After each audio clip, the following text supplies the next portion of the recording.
अच्छा जी, class start करने से पहले कुछ इम्पॉर्टेंट चीज़ें, मैंने आपको लास्ट क्लास में होमवर्क दिया था, वो किया आप लोगों ने, वो देखा आप लोगों ने? अच्छा, फिर हाँ जी, मुझे एक बात बताओ, क्या तीन चीज़ें हम वैल्यू न्यूज़ में नहीं लेते जो अभी तक हमने डिस्कस की है? डेप्रिसिएशन नहीं लेते, और ओवरहॉलिंग का आउटफ्लो नहीं लेते, फ्यूचर ओवरहॉलिंग का, और सर हम साथ ही साथ उसके नतीजे में मिलने वाले जो एडिशनल इन्फ्लोज हैं उनको भी कंसिडर नहीं करते, ऐसे ही? अच्छा जी, आज हम बात करेंगे जनाब, एक स्टेप आगे बढ़ते हैं, और आज हमारी कौन सी क्लास है? क्लास 4।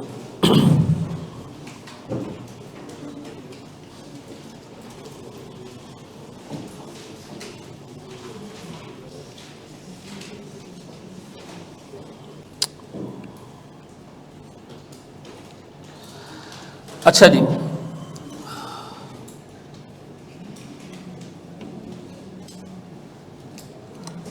हाँ जी सर, आपने होमवर्क में क्वेश्चन दिया था, उसमें कमीशन आ रहा था डिस्पोजल पे, तो वो डिस्पोजल कॉस्ट है, कमीशन की अमाउंट को डिस्पोजल वैल्यू में से क्या करना है आपने?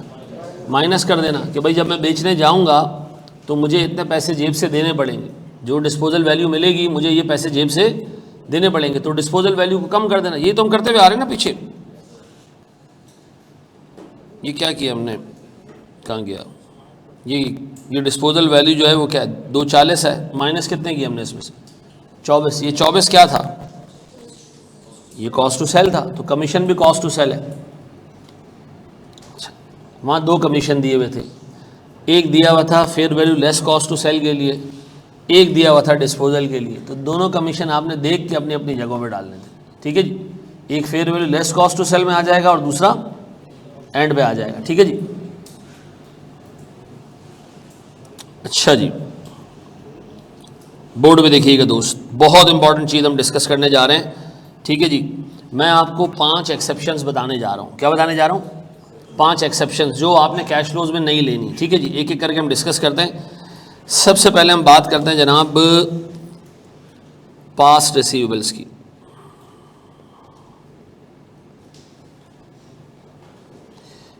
मेरा एक सवाल है आपसे सर, मैंने एक मशीन ख़रीदी, ठीक है जी। ये मशीन मैंने ख़रीदी 2021 में, किसमें? 2021 में। 2021 में इस मशीन से मैंने गुड्स प्रोड्यूस की, कुछ सामान प्रोड्यूस किया, से ऐसे मैंने पेन प्रोड्यूस कर ली इस मशीन से, ठीक है। और ये पेन मैंने बेच दिए जनाब कोई 2,56,000 रुपये के। कितने के? 256,000 के। क्या बेचा मैंने? इस तरह के पेन मैंने मशीन से प्रोड्यूस किए, प्लांट से प्रोड्यूस किए और बेच दिए। कितने पैसे मिले सर? अच्छा, ये 256 100% कैश में रिसीव नहीं हुआ, इसमें से मिसाल के तौर पर 232,000 कैश में रिसीव हो गए, और बाकी कितने रह गए? 24,000। ये रिसीवेबल है। ये कब रिसीव होगा? ये रिसीव कब होगा? 2021 का काम है, तो कब रिसीव होगा? 2022 में रिसीव होगा। बेटा ये बात समझ आती है ना, 2021 के आगे 2022 आता है, ऐसा है? अगर 2021 के कुछ पैसे रह गए तो वो कब रिसीव होंगे? 2022 में रिसीव होंगे, ऐसा है या नहीं है? अच्छा, 2021 के एंड पे तुम खड़े होके इस एसेट का वैल्यू इन यूज निकाल रहे हो। 2021 के एंड पे आपने सोचा मैं इसका वैल्यू इन यूज निकालता हूँ, तो बताओ फ्यूचर कैश फ्लोज कौन कौन से साल के होंगे? 2022 होगा, 23 होगा और 24 होगा, और जब तक इसकी लाइफ है, ऐसा। इसमें 22 के कैश फ्लोज आएंगे वैल्यू इन यूज कैलकुलेट करते हैं। वैल्यू इन यूज होता क्या वैसे? Present value of future cash flows. तो अगर मैं 2021 के एंड पे हूँ, खड़ा हुआ हूँ इस वक्त, तो 22 मेरा क्या है? फ्यूचर है। 23 भी फ्यूचर है, 24 भी फ्यूचर है। तो मुझे बताओ सर, यहाँ जो कैश रिसीव होगा, यहाँ जो कैश रिसीव होगा, यहाँ जो कैश रिसीव होगा, इन सब की प्रेजेंट वैल्यू निकालनी है ना मैंने वैल्यू इन यूज के लिए। अच्छा, ये जो 24,000 रुपये ये कब रिसीव होंगे? ये 22 में रिसीव होंगे। होंगे या नहीं होंगे 22 में रिसीव? अच्छा होंगे सर। जब ये 22 में रिसीव होंगे तो आप इसको 22 का कैश फ्लो समझेंगे, और 22 का कैश फ्लो समझेंगे तो उसको वैल्यू इन यूज की कैलकुलेशन में डाल देंगे, इनकॉर्पोरेट कर देंगे। मेरा सवाल ये है कि अगर मैं 21 के एंड पे एसेट को बेच देता मैं, क्या ये 24,000 रुपये मुझे मिलते 2022 में? हाँ भाई मिलते। इससे क्या ताल्लुक है यार, मैं ARTT बेच भी दूँ और आपके को फीस के 2,000 रुपये बाकी हों तो मैं तो आपके पीछे पड़ जाऊँगा कि पैसे दो। मिसाल दे रहा हूँ, उसका ताल्लुक सर एसेट से नहीं है, एसेट ने तो काम कर दिया है। मुझे बताएं ये 24,000 रुपये क्या इसके लिए एसेट का 2022 में चलना ज़रूरी है? क्या 2022-23 में एसेट यूज़ होगा तो ये 24,000 मिलेंगे? नहीं सर, यूज़ होने की कंडीशन। अब बताओ वैल्यू इन यूज़ की डेफिनेशन क्या है? Present value of future cash flows from the, तो ये तो यूज़ से तो नहीं मिल रहे। 22 में एसेट को यूज़ करो या ना करो ये पैसे तो मिल जाएंगे। ऐसा है, ये किससे पर्टेन करते हैं? ये लास्ट ईयर से पर्टेन करता है। तो क्या आप वैल्यू इन यूज़ कैलकुलेट करते हुए इस 24,000 को 2022 का कैश फ्लो मानोगे या नहीं मानोगे? नहीं मानेंगे हम क्या कहेंगे इसको? भाई ये कैश फ्लो किस साल का है? ये पिछले साल का है भाई, ये इस साल का नहीं है। 22 का कैश फ्लो नहीं है, 22 की अमाउंट नहीं है, 22 की सेल से नहीं आया पैसा। ये पैसा किस साल का है? 21 का है। क्या 22 में एसेट का चलना ज़रूरी है इस पैसे को मिलने के लिए? हैं? अब मिसाल के तौर पर सर मैं 21 के एंड पे एसेट बेच दूं, क्या मैं अपने कस्टमर के पास जाके जब 24,000 डिमांड करूंगा वो मुझे ये कहेगा अब तो आपने एसेट बेच दिया, आप किस चीज़ के पैसे? मैं उसको बोलूँगा पागल वागल हो गए हो गया, सामान मैंने तुम्हें 21 में बेचा था तो इसके पैसे दो। मैं फिर उर्दू ज़ुबान में पूछ रहा हूँ, क्या ये 24,000 रुपये 21 के पैसे हैं या 22 के हैं? तो इसको 22 के कैश फ्लो में डाल के वैल्यू न्यूज़ निकालोगे? नहीं निकालोगे। तो इसका मतलब है सर आप जिस पॉइंट पे खड़े होकर वैल्यू न्यूज़ कैलकुलेट कर रहे हैं ना, अगर इससे पिछले सालों में सर कोई रिसीवेबल आया है और वो कलेक्ट होगा कब? आगे के किसी साल में जाके, तो हम इसको वैल्यू न्यूज़ की कैलकुलेशन में नहीं लेंगे। हम इस पैसे को क्या करेंगे? इग्नोर करेंगे। हम कहेंगे भाई ये तो एसेट के पास परफॉर्मेंस से रिलेटेड है, इसके लिए एसेट का फ्यूचर में परफॉर्म करना ज़रूरी नहीं है, ये एसेट के फ्यूचर यूज से रिलेटेड नहीं है। तो बताओ सर अगर एग्जामिनर कहे कि जनाब 2022 में आपको 4 लाख रुपए मिलने वाले हैं, लेकिन इस 4 लाख में 24,000 पुराने हैं और 3,76,000 रुपये नए, तो बताओ हम 2022 के कैश फ्लो में कितना अमाउंट लेंगे? हम 376 लेंगे, हम 24,000 नहीं लेंगे। ये बात समझ आता है? तो इसका मतलब ये है जनाब, अगर मैं आपसे कहूँ कि कलेक्शन of past receivables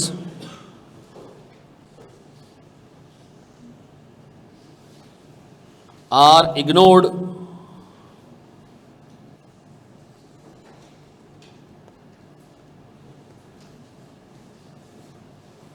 ठीक है जी, from the cash flows used for the calculation of value in use. शाबाश, को कॉपी कर लो जी मेरा बच्चा। आइस नहीं 7 के लिए, 7 का क्या मतलब है? नहीं भाई सर, मैं एक चीज़ मैं एज्यूम करके चल रहा हूँ, ये सारे बच्चे मुझसे पढ़ रहे हैं। आप लोग अगर दोनों टीचर से पढ़ रहे हैं आपकी मर्ज़ी है, लेकिन मैं ये एज्यूम कर रहा हूँ कि सारे बच्चे जहाँ बैठे हैं वो उन्होंने पहला स्टैंडर्ड ही मेरे साथ शुरू किया है। ठीक है जी, ये कैश फ्लो से रिलेटेड नहीं है। ठीक है सर। सर इसको 21 में भी नहीं लेंगे यार, 21 तो हमारे काम का ही नहीं है ना। अब आप वैल्यू न्यूज़ कब कैलकुलेट कर रहे हो? 21 के एंड पे फ्यूचर कैश फ्लोज को देख के, पास्ट में क्या हुआ दफा करो, गरक करो उसको। आप वैल्यू न्यूज़ निकाल लो क्या देख के कि एसेट फ्यूचर में क्या कमा के देगा। अब बच्चे को ये टेंशन है जो पास्ट में हुआ उसका क्या करे? इग्नोर भाई, छोड़ दो उसको। सर वो कहाँ इनकॉर्पोरेट हुआ होगा? वो किसी स्टैंडर्ड में अकाउंटिंग हो गई होगी इसकी। इस वक्त हम क्या कर रहे हैं? सिर्फ ये चेक कर रहे हैं कि एसेट इम्पेयर्ड है या नहीं है। ठीक है जी। अच्छा जी, एक बात बताओ, वैल्यू न्यूज़ की कोई एंट्रियाँ पास होती है? नहीं सर, हम वैल्यू न्यूज़ इसलिए कैलकुलेट करते हैं ताकि हम ये चेक कर लें कि हमारा एसेट इम्पेयर्ड है या नहीं है। एंट्री इम्पेयरमेंट की पास होती है। ठीक है जी। अच्छा जी, थोड़ा सा और हिसाब किताब रखना है सर, दिमाग रखना है हाजिर। एक बात बताओ, हमने 2021 में एक मशीन ख़रीदी, या एक प्लांट ख़रीदा, ये रजी प्लांट, ठीक है जी। इससे हमारे पास सेल्स आई 2021 में 5 लाख रुपए की, पूरी रिसीव हो गई कैश में। 5,21,000 की सेल्स आई और पूरी कैश में रिसीव हो गई, कोई रिसीवेबल नहीं बचा सर। लेकिन इसके लिए, इस सेल्स को पॉसिबल बनाने के लिए हमने क्या किया होगा? मटेरियल ख़रीदा होगा, लेबर ख़रीदा होगा, कुछ पैसे हमने क्या करने होंगे? पेमेंट करना होगी।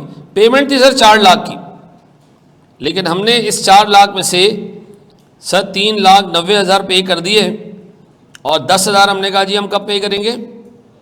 हम पे करेंगे 22 में। कब पे करेंगे? 2022 में।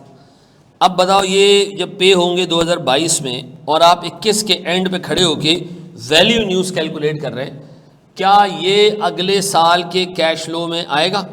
वैल्यू न्यूज़ के लिए नहीं आएगा। क्यों? क्योंकि हम कहेंगे कि भाई ये ऐसी अमाउंट है जिसके लिए एसेट का फ्यूचर में चलना ज़रूरी नहीं है, ये तो पे करना ही करना है भाई, ये तो पास्ट ट्रांजैक्शन से रिलेटेड है। वैल्यू न्यूज़ किस चीज़ की प्रेजेंट वैल्यू है? फ्यूचर कैश फ्लोज की। तो दो ये रिसीव या पे फ्यूचर में होगा, लेकिन ये असल में फ्यूचर कैश फ्लो नहीं है। ये किससे पर्टेन करता है? ये पास से। तो इसका मतलब है आपने 2 चीज़ें इग्नोर करनी है। वो क्या है जी? कैश रिसीवेबल्स या cash collection from past receivables, ये और cash payments from past payable, ये दोनों आपने क्या करने हैं। अब बताओ हमने क्या 4 चीज़ें डिस्कस कर ली हैं, 5 चीज़ें जो हमने इग्नोर करनी है। नंबर 1 हमने इग्नोर करना है किस चीज़ को?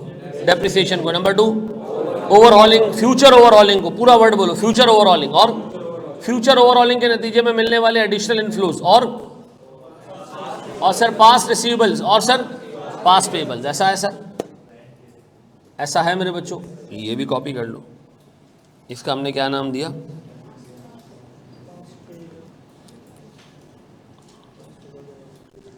कितनी चीज़ें हो गई जनाब? 5। 7 चीज़ें जो आपको याद होनी चाहिए।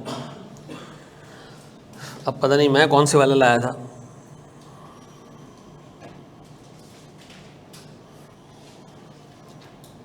यही होगा।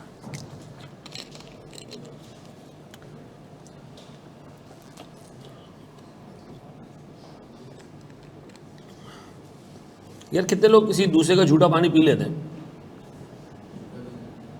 सब पी लेते हो तुम?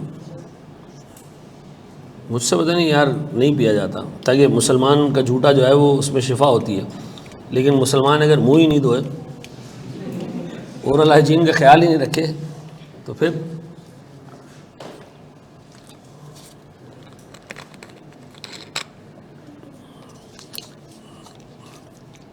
ब्रश करने के लिए और ओरल हाइजीन के लिए आपको अमीर गरीब होने की ज़रूरत नहीं है, ठीक है जी। आपको साफ़ सुथरा होने की ज़रूरत है। ऐसा है या नहीं है? मसवाक ही कर लिया करो भाई। क्या बातें लेके बैठ गए हम यार, क्या आगे बढ़े हम। अच्छा, अब एक चीज़ सुनना ज़रा दोस्त, गौर से सुनना। अब मैं सोच रहा हूँ कि आप थोड़े से ना होशियार बच्चे हो, थोड़े से तेज़ बच्चे हो। अब मैं आपके सामने एक केस रख रहा हूँ, ज़रा दिमाग हाजिर रखना, ठीक है। एक बात बताओ, ये है एक कंपनी है, ठीक है। इस कंपनी में है एक एसेट, इसको मैं नाम दे रहा हूँ एसेट 1, इसको नाम दे रहा हूँ एसेट 2, इसको नाम दे रहा हूँ एसेट 3, इसको नाम दे रहा हूँ एसेट 4। सर इससे मुझे कमा के दिए 20 रुपये, इससे मुझे कमा के दिए 30 रुपये, इससे मुझे कमा के दिए 50 रुपये, इससे मुझे कमा के दिए 100 रुपये। कितने हो गए टोटल? 200 रुपये हो गए। ऐसा पूरी कंपनी का प्रॉफिट कितना? 200 रुपये का। हम गए एफबीआर के पास, एफबीआर इस 200 रुपये पे प्रॉफिट हमने कमाया, इस पर टैक्स काटे। क्या एफबीआर आपसे पूछेगा इस पे किस एसेट से कितना प्रॉफिट कमाया? नहीं। टैक्स किस पे लगता है? कंपनी पे लगता है, एसेट पे लगता है? कंपनी पे लगता है। एफबीआर ने कहा मुबारक हो, आपने इस साल कुछ डोनेशंस दी थी, तो हम उस डोनेशन के चक्कर में ना आपकी इनकम को जो है वो कंसिडर कर रहे हैं कम, या आपको सर टैक्स लग गया, लगा दो टैक्स। कितना लगता है जी? 30% के हिसाब से 60 रुपये का टैक्स बन गया इसके ऊपर। 30% के हिसाब से कितना टैक्स बन गया? 60। एफबीआर ने कहा भाई आपने डोनेशन दी थी, तो आप एक काम करें, टैक्स कम पे करें। मैंने कहा कितना? उसने कहा आपने 20 रुपये की डोनेशन दी है, माफ़ आपके लिए टैक्स। मैंने कहा वेरी गुड, 40 दे दूँ? उसने कहा रुके, गवर्नमेंट ऑफ पाकिस्तान आपको एक इनाम देना चाह रही है क्योंकि आपने कुछ सामान एक्सपोर्ट किया है, तो 5 रुपये उसके भी नहीं दें। मैंने कहा बस ये दे दूं। अब बताओ जो 35 रुपये का टैक्स आपने पे किया है, इसमें एसेट 1 का हिस्सा कितना है, 2 का कितना है, 3 का कितना है, 4 का कितना है, ये मालूम करना पॉसिबल नहीं है। ये बेकार बात हो जाएगी। क्यों? क्योंकि डोनेशन हमने एसेट वाइज नहीं दिया है, क्योंकि हमने रिबेट एसेट वाइज नहीं लिया है। ठीक है जी। तो इसका मतलब है हम टैक्स देते हैं पूरी कंपनी के प्रॉफिट पे, हम टैक्स नहीं देते एक मशीन के प्रॉफिट पे। ऐसा है या नहीं? इसका मतलब है जो टैक्स का कैश फ्लो है वो कंपनी से पर्टेन करता है, वो एसेट से पर्टेन। अगर आपसे कोई कहे जी 35 रुपये का जो टैक्स दिया, बताया इसमें मशीन 4 पे आपने कितना टैक्स पे किया उसके प्रॉफिट पे, आपको अगर मशीन 4 के प्रॉफिट पे टैक्स पे नहीं होता भाई, पूरी कंपनी का प्रॉफिट ऐड होता है, उस पर टैक्स लगता है, फिर उसके अंदर रिबेट्स भी मिलती हैं, उसके अंदर सर फिर आपको जो है वो बाकी की चीज़ें टैक्स क्रेडिट्स भी मिलते हैं, आपको कुछ इनामात भी मिलते हैं। तो वो सब कुछ करने कराने के बाद कुछ FBR पेनल्टीज भी लगाती है, करने कराने के बाद जो अमाउंट बनती है ना वो पे होती है, और उसको एसेट्स में तोड़ना पॉसिबल। ये बात समझ आती है? अब मैं आपसे एक चीज़ पूछ रहा हूँ, हम एक एसेट का वैल्यू इन यूज़ निकाल रहे हैं, क्या निकाल रहे हैं? हम कहते हैं जी ये एसेट चलेगा वैसे तो कई साल, लेकिन 3 साल का कैश फ्लो हम रख रहे हैं। सेल्स 500, कॉस्ट 200, कितना प्रॉफिट आया? 300। हमने कहा इस पे लगाओ टैक्स 30% के हिसाब से 90, कितना बचा? मुझे बताओ जो टैक्स आपने लगाया है ये एक मशीन के कैश फ्लोस पे आपने लगाया है, ऐसा है? क्या हम मशीन वाइज टैक्स पे करते हैं? नहीं सर। हम किस तरह टैक्स पे करते हैं? तो इसका मतलब है जब आप वैल्यू इन यूज़ निकालें ना तो आप यहीं रुक जाएं, आप ये टैक्स वैक्स कंसिडर ना करें, आप ये टैक्स वगैरह कंसिडर, क्योंकि हम मशीन पे टैक्स नहीं देते, हम टैक्स देते हैं किसके ऊपर? तो आपने कैश फ्लोज में अगर एग्जामिनर टैक्स एक्सपेंस डाल दे तो आपने उसको क्या करना है? इग्नोर करना है। डेप्रिसिएशन एक्सपेंस डाल दे तो क्या करना है? ओवरहॉलिंग डाल दे, फ्यूचर ओवरहॉलिंग तो क्या करना है? फ्यूचर ओवरहॉलिंग के नतीजे में इन्फ्लोज डाल दे तो क्या करना है?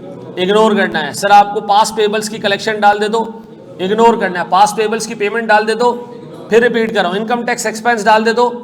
क्यों? आप एक एसेट की वैल्यू न्यूज निकाल रहे हो, कंपनी की वैल्यू न्यूज नहीं निकाल रहे। तो एक एसेट की वैल्यू न्यूज में जो आपने टैक्स की फिगर लिखी है ये सही नहीं है। हम एसेट के प्रॉफिट पे टैक्स नहीं देते, बल्कि किसके प्रॉफिट पे टैक्स देते हैं? कंपनी के प्रॉफिट पे। तो याद रखिएगा, अगर आप इस तरीके से किसी एसेट की कैश फ्लोस के अंदर टैक्स एक्सपेंस डाल देंगे गलत हो जाएगा, ये उस एसेट के साथ ज्यादती हो जाएगी। हम बताओ वैल्यू न्यूज कैलकुलेट करते हुए इनकम टैक्स एक्सपेंस को क्या करेंगे? इग्नोर करेंगे, क्योंकि हम कहेंगे जनाब हम एसेट के प्रॉफिट पे टैक्स नहीं दे रहे हैं, हम इंटायर कंपनी के प्रॉफिट पे टैक्स दे रहे हैं। और अगर ये मैं अज्यूम कर लूं कि एसेट का जो प्रॉफिट है उस पर जो टैक्स आ रहा है कंपनी ने, नहीं, ये गलत हो जाएगा। क्यों? कंपनी ने सिर्फ प्रॉफिट पे टैक्स नहीं देना होता, उसको रिबेट्स भी मिलती हैं, उसको डिस्काउंट्स भी मिलते हैं, उसको क्रेडिट्स भी मिलते हैं। किसमें? टैक्स की अमाउंट के अंदर। मैं अभी आपको अपना टैक्स बता देता हूँ। मैं अभी अपना टैक्स पे करने का, उसने मुझे कहा जी आपने ऐसे मिसाल के तौर पर कुछ डोनेशन दी है और वो अप्रूव्ड इदारों को दी है, तो उस डोनेशन के चक्कर में ना आपके टैक्स पेमेंट हम कम कर देते हैं।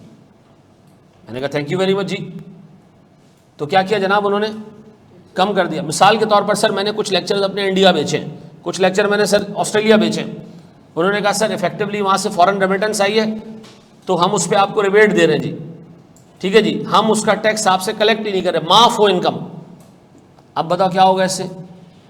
और मेरी टैक्स लायबिलिटी कम हो जाएगी। अब बताओ क्या टैक्स मैं सब्जेक्ट वाइज पे करता हूं या ARTT का एंटायर टैक्स एक साथ पे होता है? तो ये याद रखना, आप एक मशीन की वैल्यू न्यूज कैलकुलेट करते हुए इनकम टैक्स एक्सपेंस उसमें नहीं डालेंगे, उसको क्या करेंगे आप? इग्नोर करेंगे। ये बात भेजे में बैठती है। कितनी चीजें इग्नोर करनी है? 6 चीजें अभी तक हमने पढ़ी है। कौन कौन सी? डेप्रिसिएशन, फिर फ्यूचर ओवरऑलिंग, उसके नतीजे में मिलने वाले इन्फ्लोज, और पास रिसीवेबल्स, पास पेबल्स, और सर हमारे पास इनकम टैक्स एक्सपेंस। ऐसा एक और चीज़ हम पढ़ते हैं और फिर उसके बाद हम डायरेक्ट सवालात पे आ जाते हैं, ठीक है? ये कॉपी कर लो। अच्छा, क्या आपको ये रीजंस पता होना ज़रूरी है कि ये क्यों इग्नोर कर रहे हैं? आपके लेवल पर नहीं, आपको सिर्फ ये लिस्ट जहन में रखनी है, ठीक है जी?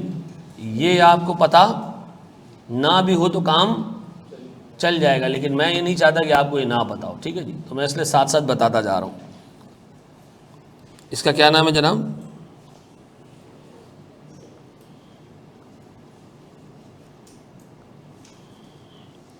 यार तुम में से मेजॉरिटी सब्जेक्ट्स किस तरह पिक किए हुए तुम लोगों ने?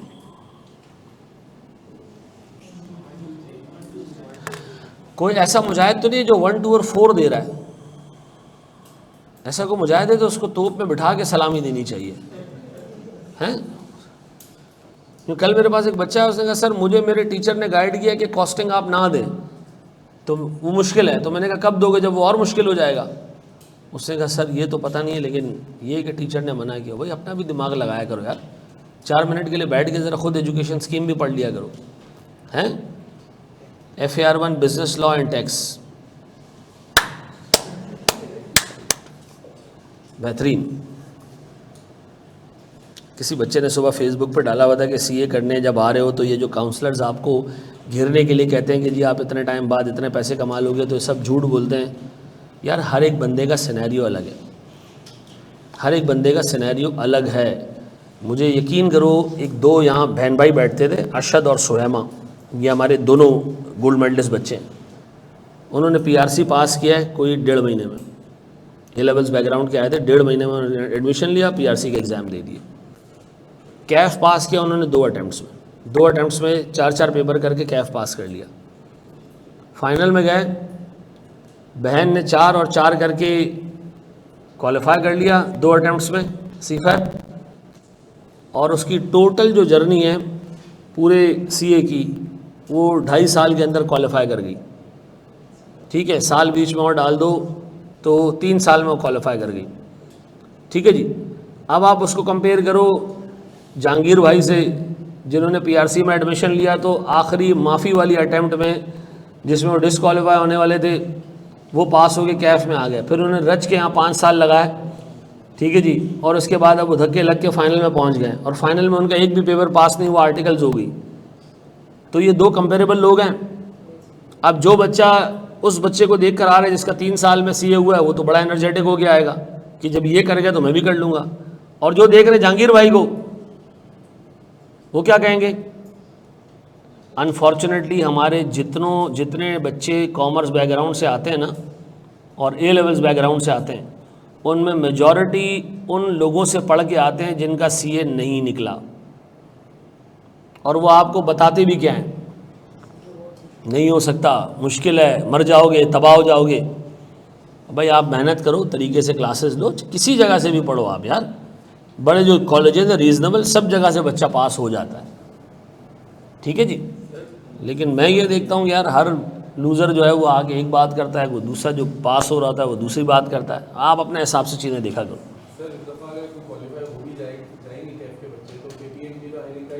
KPMG तो वैसे ही 20 बच्चे लेती है।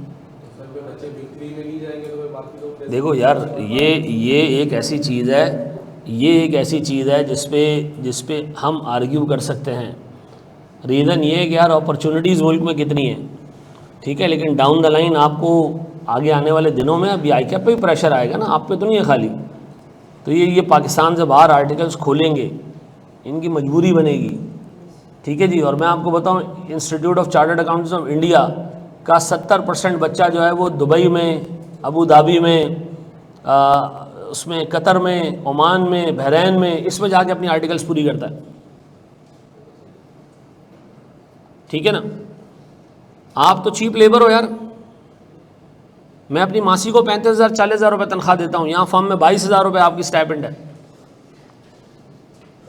ये नहीं बता रहे कि आप मेरी मासी से कम कमाते हो।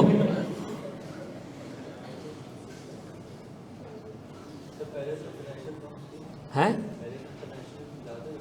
नहीं, हमें आर्टिकल्स के दौरान नहीं जा सकते थे ना। मैं बहुत सारी चीज़ें बेटा बोल नहीं सकता यहाँ पे, ठीक है ना। जो फर्म चलाने वाले लोग हैं ये भी मेरे दोस्त यार हैं, तो अमर बिल मारूफ व नही अनिल मुनकर नहीं बोल सकता मैं, ठीक है जी, ज़ुबान बंद है हमारी।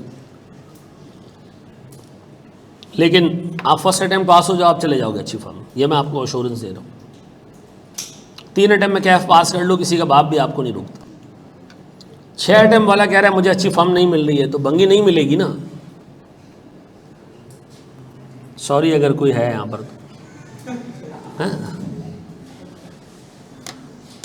बड़े हम आगे दोस्त। सर आपके कॉन्टैक्ट्स नहीं हैं। देखो, जो बंदा आपको ये कहता है ना मैं आपको फर्म में करा दूंगा, तो इसका मतलब है वो तुमसे कोई काम करवाने वाला है और करवाएगा नहीं कर, वो तुमसे हाजिर में कोई काम करा लेगा, बाद में नहीं करा के देगा फर्म में। बड़ी फर्म जो है ना, फर्गसन्स, KPMG, EY, इसमें अगर कोई बहुत बड़ा सिफारिशिया कॉल भी कर दे ना कि यार ये बच्चा रख लो उसको, तो ये भी बड़े तेज़ हैं, ये इंटरव्यू में बुला के इंटरव्यू में फेल कर देते, रखते नहीं हैं। बहुत रेयरली कोई बंदा ऐसा होता है जो चला जाता है अंदर। मेजॉरिटी यहाँ जो लोग जाते हैं वो अपने टैलेंट पे जाते हैं। ठीक है जी, बढ़े आगे हम दोस्त। अच्छा, मेरा एक सवाल है दोस्त, बोर्ड पे देखिएगा। एक बात बताओ, ये जो डिस्काउंटिंग करते हो आप, से ये ईयर 0 है, ये ईयर 1 है। ईयर 1 पे एक अमाउंट है 110 की, आप इसकी प्रेजेंट वैल्यू निकालोगे, ये अमाउंट 110 से बढ़ जाएगी या कम हो जाएगी? हैं, कम हो जाएगी। 110 से कैसे कम हो जाएगी? और जरा चेक करते हैं। 110 divided by 1 plus 10% raise to power 1 क्या आता है सर? 100 आता है। ये 110 से क्या है? कम है। डिस्काउंटिंग क्यों की जाती है सर? क्योंकि हमें एक बात पता है कि फ्यूचर में मिलने वाले कैश की वैल्यू आज उतनी नहीं है जितनी कि सर आज मिलने वाले कैश की वैल्यू होगी। अगर 110 मुझे आज मिल रहा होता तो इसकी वैल्यू 110 होती, एक साल बाद मिल रहा है तो आज की टर्म्स में इसकी वैल्यू क्या है?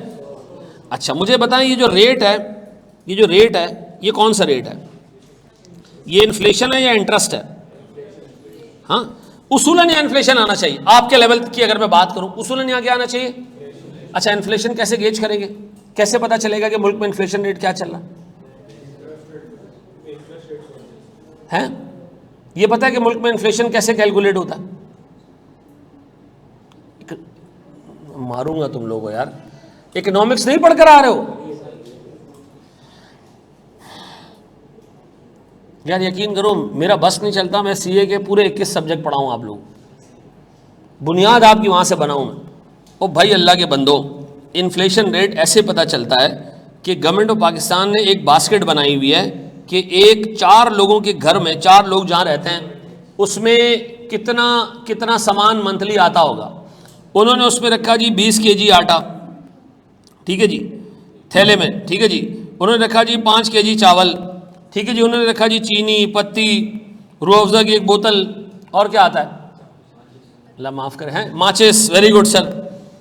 ये सारी चीज़ें ना उन्होंने कोई 32 आइटम्स के करीब इस थैले में डाल दिए, और इस थैले का रेट आज पता किया जनवरी के महीने में, तो ये थैला मिल रहा था सर 20,000 रुपये का, ठीक है जी। जब फेब में इसके रेट पता किए तो ये थैला मिल रहा था 22,000 का। तो इससे हमें पता चला जी कि घरेलू चीज़ों में एवरेज 10% की इन्फ्लेशन आई है एक महीने के अंदर। तो इन्फ्लेशन मुल्क में क्या की जाती है? ऐसे गेज की जाती है। ये एक तरीका है, इसको हम क्या कहते हैं? इसको हम कहते हैं कंज्यूमर प्राइस इंडेक्स, ये कहलाता है CPI। हम कहते हैं जी इस बास्केट की वैल्यू नोट करते जाओ, ये आगे के सालों में कितनी महंगी होती जा रही है, तो आपको एक फेयर अंदाजा हो जाता है कि मुल्क में इन्फ्लेशन का रेट क्या चल रहा है। अच्छा, इस बास्केट में कुछ चीज़ें महंगी हो रही होंगी और कुछ चीज़ें, तो हम क्या निकालते हैं? एवरेज रेट निकाल लेते हैं कि जी 20,000 का था, अब साल के एंड पे, या फेब छोड़ो दिसंबर के एंड पे कितने का हो चुका है? ये हो चुका है जी 22 का, ऐसा। तो इसका मतलब इन्फ्लेशन कितना हमारे पास? 10% का। 20 से 22 हो जाना, 2,000 रुपये बढ़ गया ना। 2,000 20,000 का 10% होता है ना भाई। अच्छा, अब मुझे एक बात बताएं, और कोई तरीका है इन्फ्लेशन का? है और कोई तरीका है? ये मुल्क में सबसे ज्यादा किस चीज की सेल होती होगी? गंदम की सेल होती है मुल्क में सबसे ज्यादा, ऐसा। तो गंदम का एक प्रोड्यूसर है, वो कहता है जी मैं 1 किलो गंदम प्रोड्यूस करता हूं 10 रुपए में 2021 में, और 2022 में मेरी प्रोडक्शन कॉस्ट, इस गंदम की प्रोडक्शन कॉस्ट बढ़ के हो गई 12 रुपए। कितने? 12 रुपए। बताएं सर, ये एक प्रोड्यूसर है, ये कौन? एक सर ये कह रहा है जी मेरी प्रोड्यूसर्स प्रोडक्शन इंडेक्स या प्राइस इंडेक्स ये एक और तरीका है इन्फ्लेशन निकालने का। हर इंडस्ट्री अपने हिसाब से भी इन्फ्लेशन निकालती है। तो मुल्क के अंदर इन्फ्लेशन का एक रेट नहीं होता, मुल्क के अंदर हर इंडस्ट्री में इन्फ्लेशन का अलग रेट है। और घरेलू अशिया में जो जिससे रेट निकाला है हमने वो क्या है, हमारा CPI है। ऐसा, अब मुझे एक बात बताएं, इन्फ्लेशन कौन से वाला लूँ, CPI लूँ, PPI लूँ, RPI लूँ, रिटेल प्राइस इंडेक्स लूँ, कौन सा लूँ? हैं, ये जो डिस्काउंटिंग है ना, इसके लिए कौन सा रेट लूँ भाई? नहीं सर, ये फिर बहुत सब्जेक्टिव चीज़ हो जाएगी। हाँ, मुल्क में सूद का रेट एक चलता है,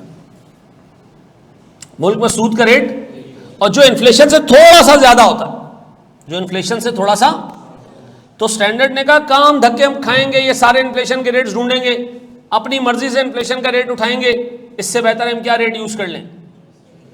डिस्काउंटिंग के लिए कौन सा रेट यूज कर लें?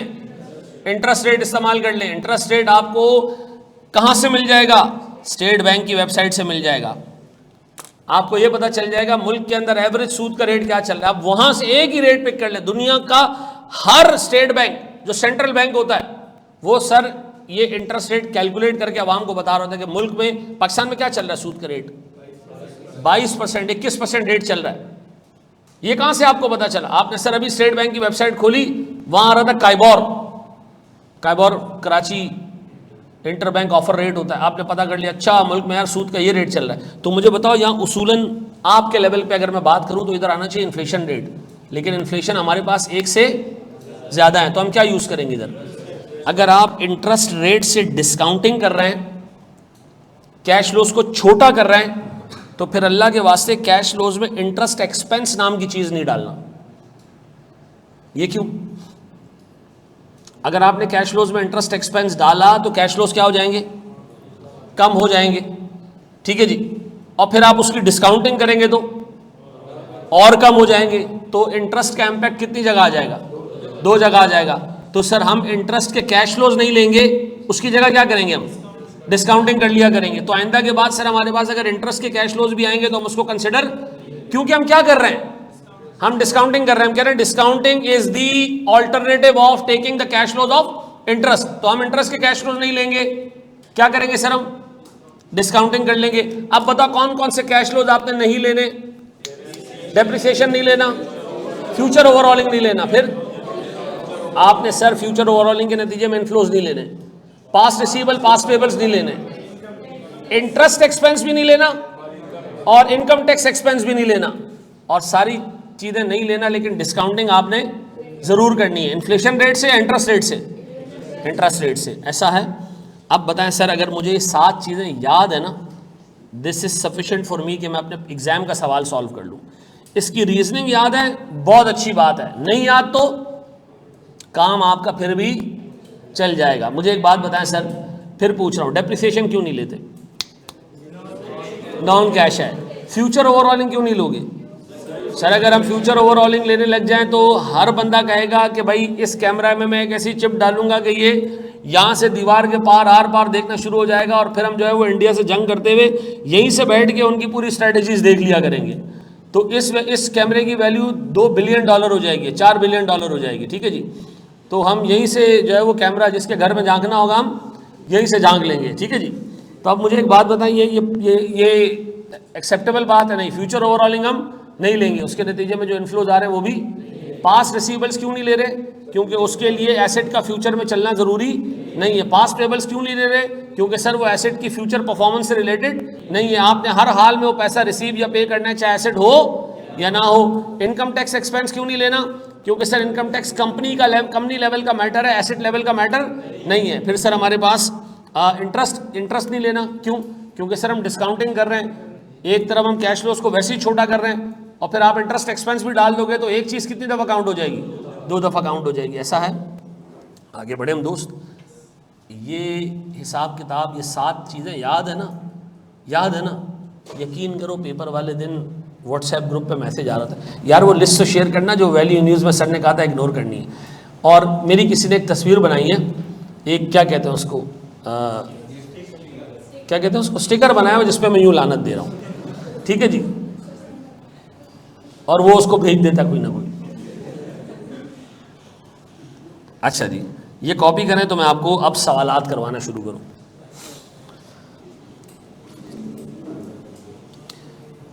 इस सवाल में आपने मुझे वैल्यू न्यूज़ निकाल कर देनी है।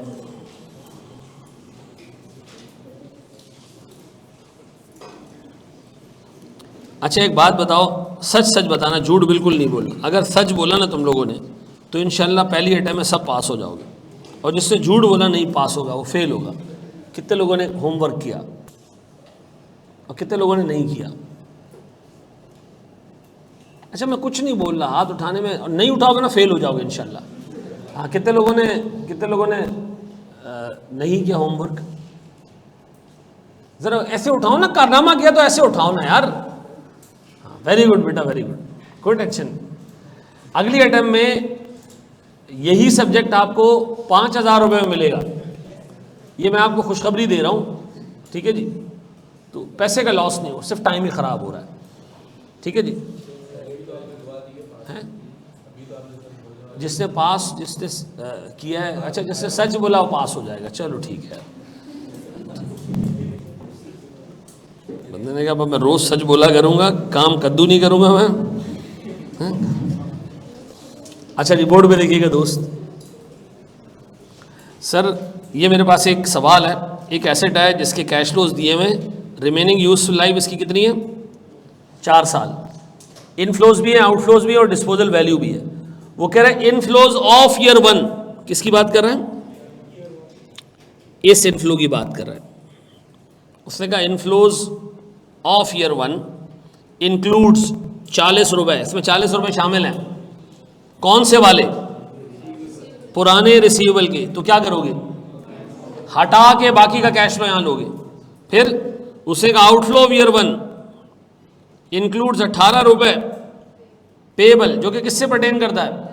लास्ट ईयर से। इसको भी क्या करोगे? अच्छा बाकी के कैश फ्लोज लेके आप वैल्यू न्यूज़ निकाल लेना। डिस्काउंट रेट 10% है। शाबाश, निकाल के दो मुझे वैल्यू न्यूज़।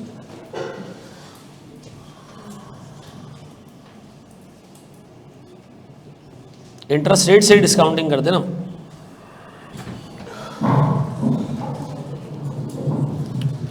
अच्छा मुझे एक बात बता, मैंने ये जो पास्ट रिसीवेबल है इसको कैसे एलिमिनेट किया होगा? माइनस कर दिया होगा। मेरे भाई ईयर 1, 2, 3 और 4 मेरे पास इनफ्लोज। अब बता 450 लूं या इसमें से मैं 40 काट के 410 लूं? आगे तो किसी साल में नहीं है ना और कुछ नहीं सर। जो आउटफ्लोज हैं वो 280 लूं या 18 हटा के लूं मैं? कितने? 262, 170, 128 और 116। Disposal value 65। बस टोटल निकाल लो बेटा इसका। 138, 148, 130 और कितने? 159। अब बताओ मैं इनकी प्रेजेंट वैल्यू निकालूं किस रेट से? अच्छा ये प्रेजेंट वैल्यू तो अब निकालना आ गई है ना। मुझे एक साथ सबकी प्रेजेंट वैल्यू बता दोगे? टोटल 400, 442।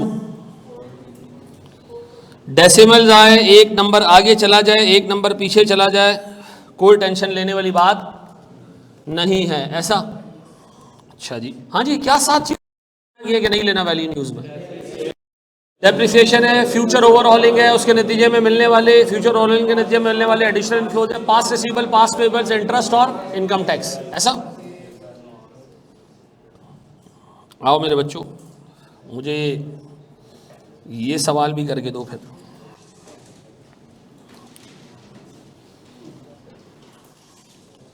बस मेरे बच्चों आधा स्टैंडर्ड कंप्लीट होने वाला है हमारा। हाँ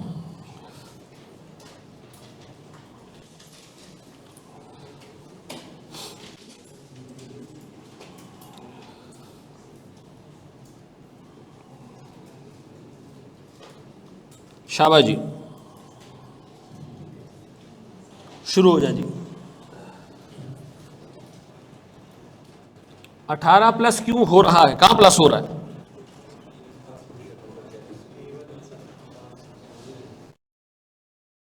कॉल आ रहा था घर से, तो उसने चला गया जी।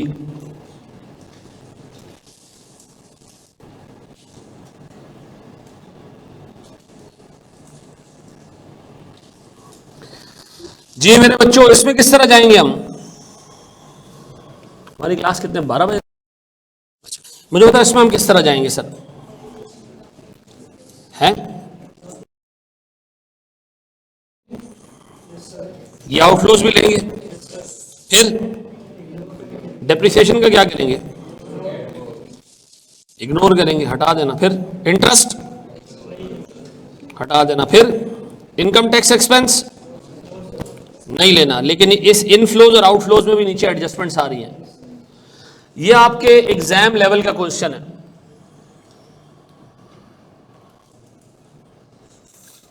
हो गया 9। अच्छा, ये आप लोगों ने डिस्काउंट रेट 18% ही लिया है। ये जो इसने कैलकुलेट किया हुआ है एनपीवी, ये सही नहीं है? नहीं सर, ये तो गलत कैलकुलेट हुआ है ना।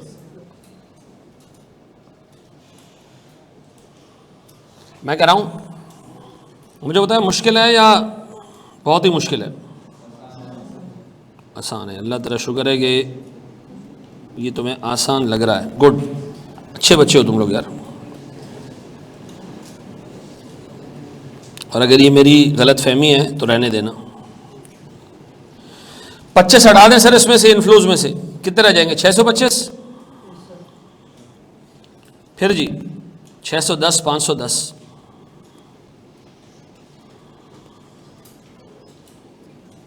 फिर जी 450। आउटफ्लोज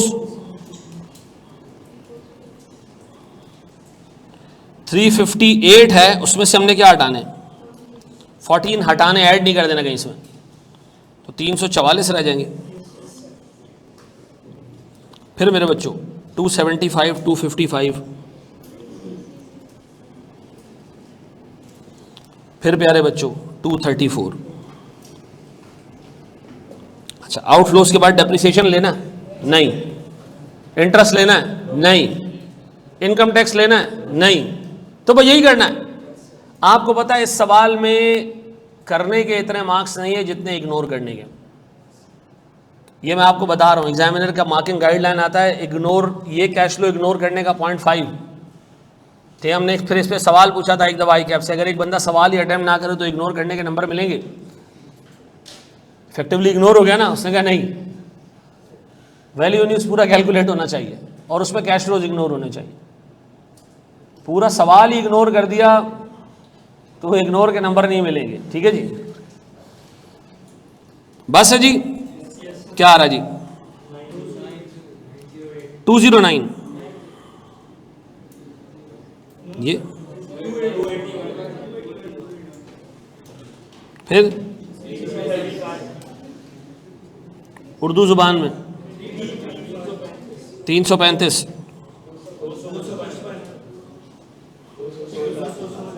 216। और अब हम इसकी प्रेजेंट वैल्यू निकालेंगे किस रेट से, और ये आप लोगों ने निकाल ली होगी, मुझे सिर्फ आप बता रहे हैं अभी। 900,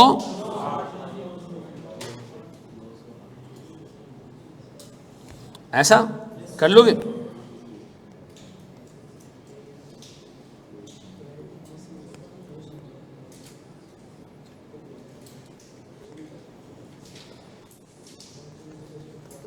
नौ सौ आठ या 909, ऐसा। बड़े एक स्टेप आगे हम एक और सवाल देखें। तैयार हो? कितने लोगों ने ये सही कर लिया था? इसमें क्या था? नहीं, मजाक कर रहा हूं। चलो जी, आए ज़रा एक और सवाल देखते हैं हम। ये सवाल है आखिर क्वेश्चन। आखिर का मतलब बस इसमें सारे कॉन्सेप्ट्स हैं। ठीक है, आपको वैल्यू इन यूज़ रिवाइज करना हो, ये एक क्वेश्चन है सारा वैल्यू इन यूज़ रिवाइज करने के लिए। ठीक है,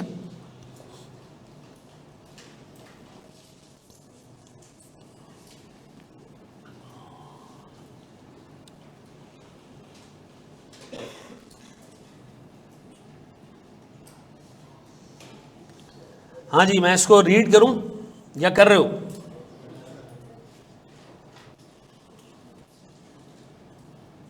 इसमें बहुत कुछ इग्नोर करना है।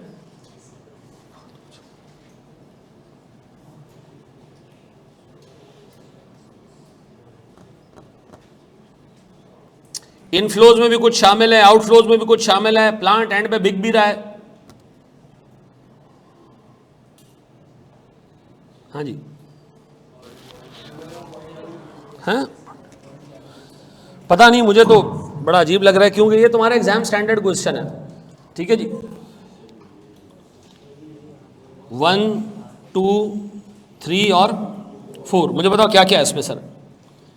इनफ्लोज हैं और इनफ्लोज में आपने पहले साल 5,000 हटा के लेना है, तो 1,20,000, फिर 1,12,500, फिर 90 और 81। जो आउटफ्लोज हैं उसमें पहले साल के आउटफ्लो को एडजस्ट करके लेना है। कितना जी? 55 है तो 4 हटा के 46, फिर 50 है, सॉरी 45, फिर 36 और फिर आखिरी 32। अच्छा, अब लाइन से चीजें आपने इग्नोर करनी है। इग्नोर क्या करना है भाई? ओवरहॉलिंग इग्नोर करना है, कैश इनफ्लोज इग्नोर करना है, ड्यू टू ओवरहॉलिंग। ये दोनों चीजें हमने डिस्कस की थी कि हम नहीं लेंगे सर।